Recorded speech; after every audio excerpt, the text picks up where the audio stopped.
For Anne Morecambe it proved to be a long, worrying morning.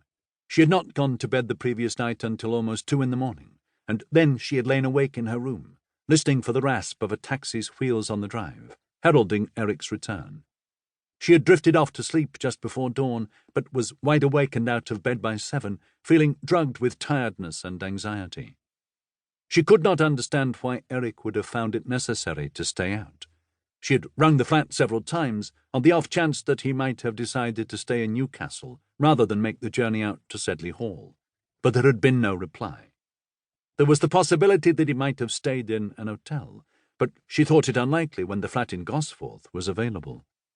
At about 11, she rang the solicitor to the board, Mr. Higgins, but he was unable to give her any information.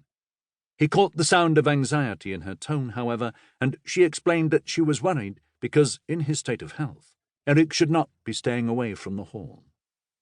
"He is a grown man," old Higgins said sententiously, "and more aware than anyone of his own health. I shouldn't worry. He'll have met someone, spent the night." He coughed discreetly, as though he had just considered the possibility that Eric Ward might have spent the night with a woman other than Anne Morecambe. "As I said, don't worry. He'll turn up or get a message." "Do you think I should call the police?" A note of alarm entered the solicitor's voice. "Oh, my dear girl, positively not. It's far too early to be thinking of that sort of thing. Dear me. He rang you last night, didn't he?" "Well, yes, he did," Anne admitted. "He couldn't ring from the office, so he called me later, before he took a meal in Newcastle. He told me he'd arranged to meet someone." "Who?" "A man called Kenton, an ex-colleague from his days in the police force." Anne hesitated, unwilling to say more regarding the reasons for the meeting.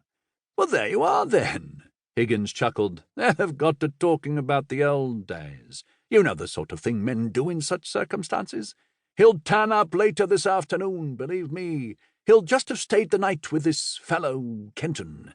But as for calling the police, believe me, Anne, it's neither necessary nor wise.